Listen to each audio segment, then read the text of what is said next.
দারুণ এক্সাইটেড, কেউ কোনো কথা বলছে না ব্যাপারটা কি, দারুণ এক্সাইটেড সবাই।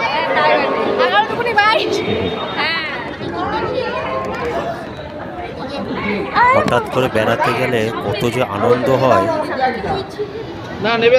আমাদের এই টিমটাকে দেখলেই বোঝা যায়।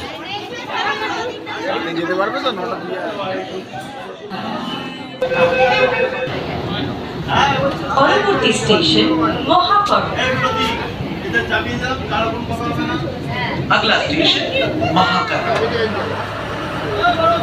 অ্যাকচুয়ালি আমরা যখনই বেড়াতে যাই তখন প্রায় এরকম হঠাৎ করেই যাই, হঠাৎ করেই সবাইকে ফোন করি।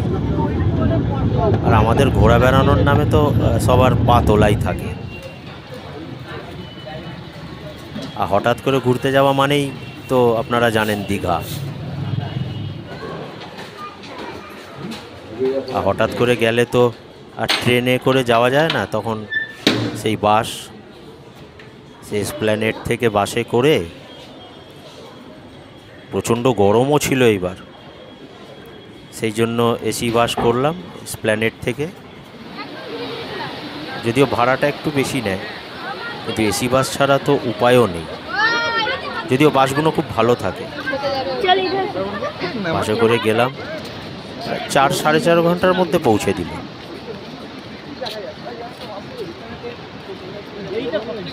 আর দীঘাতে নেবেই কোনো রকমের রুম নিয়ে সঙ্গে সঙ্গে সব বেরিয়ে পড়লাম।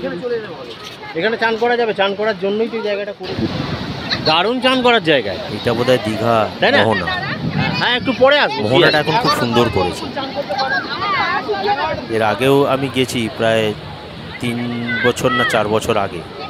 আমার তুই ডিমটো এত সুন্দর দেখি, বুঝি যাও একটু গিয়ে যাচ্ছে, খিদেও পেয়ে গেছে। এইভাবে ডিম টোস্ট খাবে, ঠিক আছে। দীঘাটা কিন্তু খুব সুন্দর সাজিয়েছে এখন, বেশ পরিষ্কার পরিচ্ছন্ন, সাজানো গোছানো, ভালো লাগে। হঠাৎ করে ঘুরতে বেড়াতে গেলে 1-2 দিনের জন্য সুন্দর ভালো লাগে বেশ। আমরা তো রাত জেগে বাসে করে গেছি, কিন্তু কোনো ক্লান্তি নেই, সারাদিন শুধু ঘুরে বেরিয়েছি। আমাদের এই টিমটা যখন আমরা বেড়াতে যাই সারাদিন আনন্দ করি।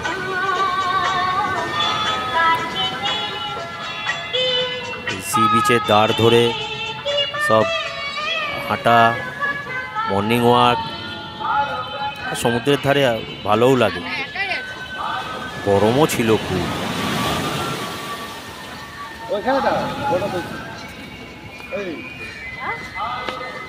টিফিন সেরে আবার সেই হাঁটতে হাঁটতে এসে আবার সেই সমুদ্রের ধারে একটু বসা, তারপর সব স্নান করতে আসবো এই মোহনায়। তার মধ্যে একবার সবাই গেলাম আবার বাজারটা ঘুরতে, বেশ বড় বাজার, মাছের বাজার, সবজি বাজার।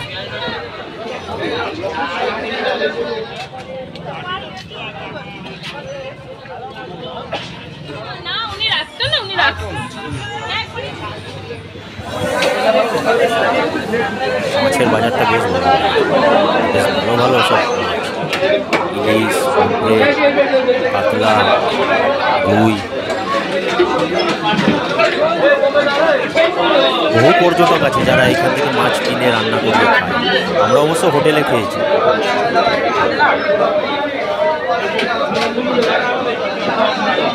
বিভিন্ন ধরনের মাছ।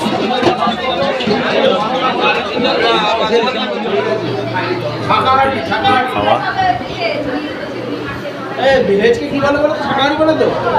খাবে সব অর্ডার দিচ্ছে।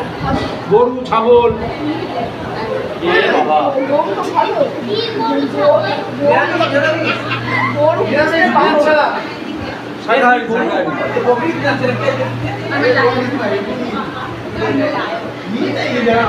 এখানে বোধহয় নিরামিষও হবে, ডিম ভাতও হবে, মাছ ভাতও হবে। অর্ডারটা একটু শুনে নিই।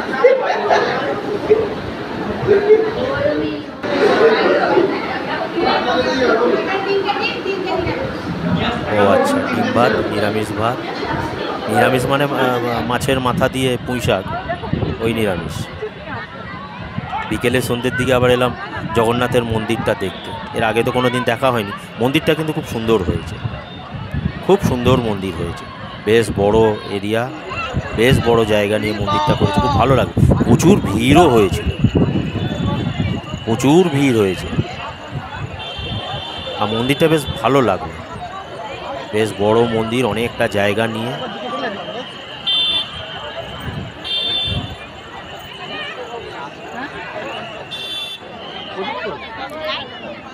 ওইখান থেকে এসে আবার সন্ধ্যেবেলা সেই দীঘার সি বিচে। মানে দীঘায় গেলে একদিন দুদিনে পোষায় না, কিভাবে সময় চলে যাবে বুঝতেই পারবে। সন্ধ্যাবেলাটা বেশ লাগে, সি বিচটা বেশ সাজানো গোছানো, আলো ঝলমলে, বিভিন্ন ধরনের খাওয়া দাওয়া তো আছেই।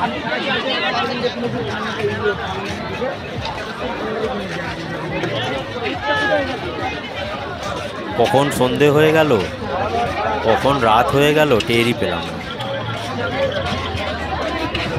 কিন্তু দারুণ আনন্দ করেছি সবাই। আসলে আমরা ঘুরতে বেড়াতে খুব ভালোবাসি, মানে যখনই কোথাও যাই ঘুরতে বেড়াতে এই টিমটাই যাই, মানে দারুণ আনন্দ করি সবাই। রাত হয়ে গেল, আবার ভোরও হয়ে গেল, আবার খানিকটা মর্নিং ওয়ার্কে বেরোলাম।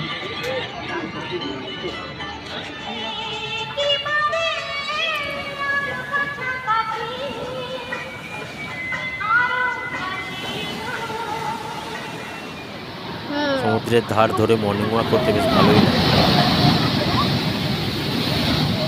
বুঝতে পারছি না কি করবে, একবার বলছে এটা মেয়েটা বলেছিল, বাবা একটু দাঁড়াও, তোমার একটা ফটো তুলি।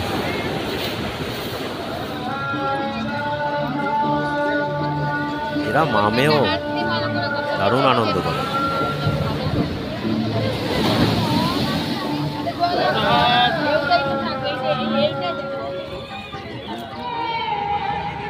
এই যে এটা হচ্ছে ছোট পিসান, ইনিও খুব ভালোবাসেন আনন্দ করতে। মানে ঘোরা বেড়ানোর নাম হলেই উনি একদম এক পায়ে রাজি। এবার বাড়ি আসার পালা, হোটেল ছেড়ে সব বাইরে লাগেজ টাগেজ নিয়ে বসে আছি, অপেক্ষা করছি বাস আসবে, সেই এসি বাসে করেই ফিরবো। বাসওয়ালা বলেছে যে বাস এলে আপনাদের ফোন করব, আপনারা চলে আসবেন। এই জন্য সব লাগেজ টাগেজ নিয়ে বাইরে অপেক্ষা করছি। তার মধ্যে আবার প্ল্যান হয়ে গেল একটা কোথায় যাব। মানে আমরা একটা কোথাও ঘুরতে বেড়াতে গেলে সেই সময় আবার একটা মিটিংও হয়ে যায়, এরপর আবার কোথায় যাব। আপাতত সিমলা যাওয়ার একটা প্রোগ্রাম আমাদের মধ্যে হয়েছে, সিমলা কুলু মানালি, দেখা যাক কতটা কী হয়। বাসে উঠলাম, বাস চলছে, এটা বোধহয় কোলাঘাটে একবার দাঁড়িয়েছিল বাসটা। তারপর এবার বাড়ি যাচ্ছি। এই যে দিয়া কিছু বক্তব্য রাখবে, আচ্ছা না দেখিয়ে দিচ্ছে, এই যে ইনিও রাখবেন। এরা খুব আনন্দ করে, বাচ্চা কাচ্চাগুলো খুব আনন্দ করে। আসলে একসাথে অনেকগুলো ভাই বোন এক জায়গা হয় তো, দেখতে দেখতে চলে এলাম। এবারে এসপ্ল্যানেড থেকে আবার বাড়ি। আবার দেখা হবে পরের কোনো ট্যুরে। ধন্যবাদ আপনাদের সকলকে।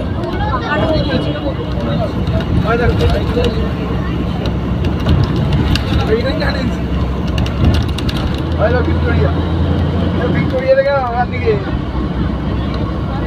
ডান দিকে ভিক্টোরিয়া দেখে না সবাই, ভিক্টোরিয়া দেখে নেই হয় না, আরে ওই